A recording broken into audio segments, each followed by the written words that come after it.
Hi అండి. నమస్తే. Welcome to cook with Manju.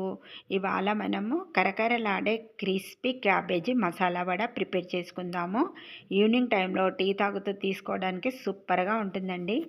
ఇక్కడ నేను క్యాబేజీని ఇలా చిన్న ముక్కలుగా కట్ చేసేసాను. ఇప్పుడు దీన్ని ఒక బౌల్‌లోకి వేసుకుందాము. వేసుకున్న తర్వాత ఇప్పుడు మనం ఇందులోకి ఒక కప్పు దాకా బేసన్ తీసుకోవాలి, శనగపిండి. అలాగే ఒక కప్పు రైస్ ఫ్లోర్ బియ్యం పిండి తీసుకోవాలి. బియ్యం పిండి అలాగే శనగపిండి గూడంగా ఈక్వల్ క్వాంటిటీలో తీసుకోండి. తర్వాత ఇందులోకి కొన్ని ఉల్లిపాయలు ఇలా కట్ చేసుకొని వేసుకోండి. ఆ తర్వాత గుప్పెడు శనగపప్పును ఒక అరగంట సేపు నానబెట్టేసుకోండి. గుప్పెడు అంటే ఒక 2 టేబుల్ స్పూన్ అంతా తీసుకోండి. ఇప్పుడు ఇలా నానిన శనగపప్పును మనం ఇందులో వేసేసుకుందాం. శనగపప్పు వేసుకోవడం వల్ల మంచి టేస్ట్ ఉంటుంది. మనకు కావాల్సిన ప్రోటీన్ కూడా వస్తుంది. ఇప్పుడు ఇందులోకి కొత్తిమీర వేసుకుందాము. ఆ తర్వాత పుదీనా వేసుకోవాలి. పుదీనాను అస్సలు స్కిప్ చేయొద్దు. ఫ్లేవర్ అనేది చాలా బాగుంటుంది. ఆ తర్వాత కొంచెం జీలకర్ర వేసేసుకుందాం. ఇందులోకి కొంచెం చిల్లీ ఫ్లేక్స్ కూడా వేసుకోవాలి. ఆ తర్వాత కొంచెం బ్లాక్ సాల్ట్ వేసుకోండి. పావు టీ స్పూన్ అంత వేసుకోండి. Half teaspoon normal salt వేసుకోండి. తర్వాత half teaspoon chilli powder వేసుకోవాలి. ఆ తర్వాత ఇందులోకి ఆమ్చూర్ పౌడర్ ప్లేస్లో మీరు చాట్ మసాలా వేసుకోవచ్చు. తర్వాత గరం మసాలా వేశాను.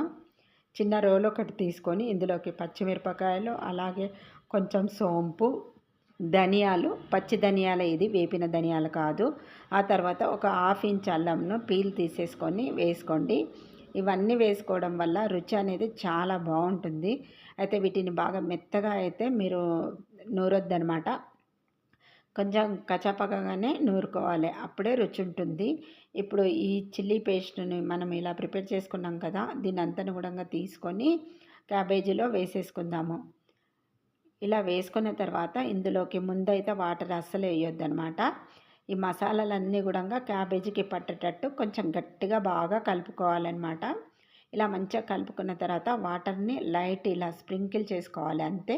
ఒకేసారి గబుక్కున వాటర్ అనేది పోయొద్దు. అలా ప్రిపేర్ చేసుకున్నారంటే మెత్తగా అయిపోతాయి వడలు మీరు వేపుకునేటప్పుడు నూనె అనేది ఎక్కువగా పీల్చేస్తాయి అండ్ మెత్తగా కూడా వస్తాయి. కాబట్టి మధ్య మధ్యలో వాటర్ వేసుకుంటూ పిండిని అయితే బాగా గట్టిగా కలుపుకోవాలి.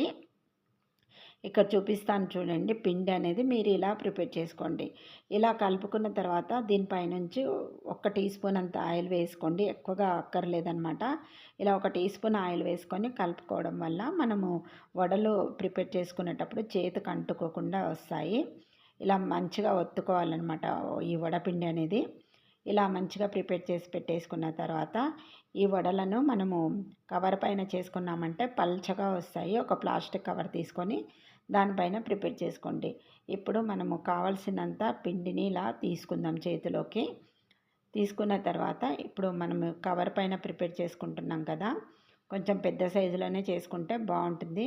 కవర్కు కొంచెం లైట్గా ఆయిల్ అప్లై చేద్దాం. ఎందుకంటే మనం ముందు ఈ క్యాబేజీలో వేసుకున్నాం ఆయిల్ కాబట్టి ఎక్కువగా అవసరం లేదు. ఇంకా చేతికి ఏం అంటుకోదనమాట. అందుకనే లైట్గానే మీరు కవర్కి ఆయిల్ అనేది వేసుకోండి.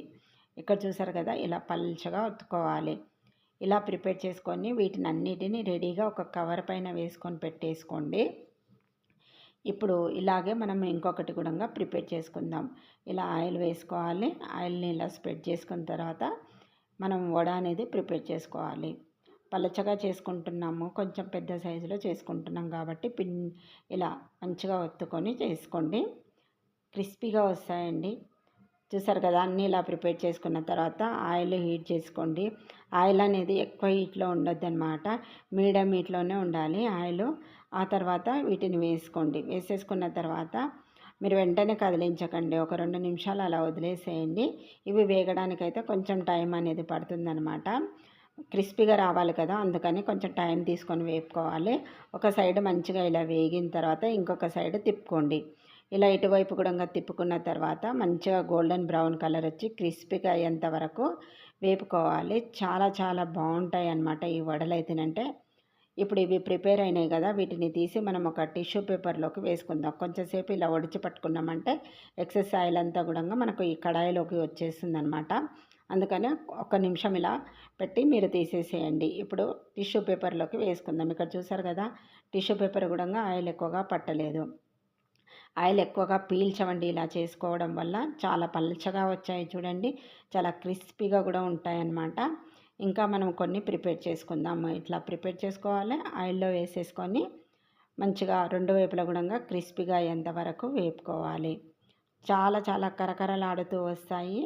పిల్లలు స్కూల్ నుంచి రాంగానే ఇలా చేసి పెట్టండి. చాలా ఇష్టంగా తింటారు. అండ్ హెల్త్‌కి గూడంగా చాలా మంచిది కదా! ఇప్పుడు ఇవి గూడంగా ప్రిపేర్ అయిపోయినాయి గదా! వీటిని గూడా కొంచెం సేపు ఆయిల్ వడిచేటట్టు ఇలా పెట్టేసుకోండి. తర్వాత వీటిని గూడంగా ఇప్పుడు మనం టిష్యూ పేపర్‌లోకి తీసేసుకుందాము. తర్వాత ఇప్పుడు మనం డిష్ అవుట్ చేసుకుందాము. చాలా బావుంటాయండి. పిల్లలకైతే టమాటా కెచప్‌తో ఇచ్చారంటే చాలా చాలా ఇష్టంగా తింటారు. టమాటా కెచప్ అండ్ మయోనీస్ తోటి గూడంగా పిల్లలు ఇష్టంగా తింటారు. మీరు పెద్దవారైతేనంటే ఏదన్నా చట్నీతో తీసుకోవచ్చు. లేదంటే ఇలా గూడంగా బావుంటాయి. ఎంత క్రిస్పీగా వచ్చాయో చూడండి. చాలా అంటే చాలా బావుంటాయండి. సింపుల్‌గా ప్రిపేర్ చేసుకోవచ్చు. చాలా బాగుంటాయి కరకరలాడుతూ. మరి మీకు ఈ రెసిపీ నచ్చిందంటే తప్పకుండా ట్రై చేయండి. ట్రై చేసిన తర్వాత ఎలా వచ్చిందో నాకు కామెంట్ రూపంలో తెలపండి. మరి మరిన్ని ఇంట్రెస్టింగ్ వీడియోస్ కోసం ప్లీజ్ నా ఛానల్ని అయితే సబ్స్క్రైబ్ చేయండి. అలాగే లైక్ ఇవ్వడం అయితే మర్చిపోకండి. వీడియో నచ్చితే మీ ఫ్రెండ్స్కి రిలేటివ్స్కి కూడా షేర్ చేయండి. ప్లీజ్ అండి నాకు సపోర్ట్ చేస్తూ ఉండండి. Thanks for watching my video.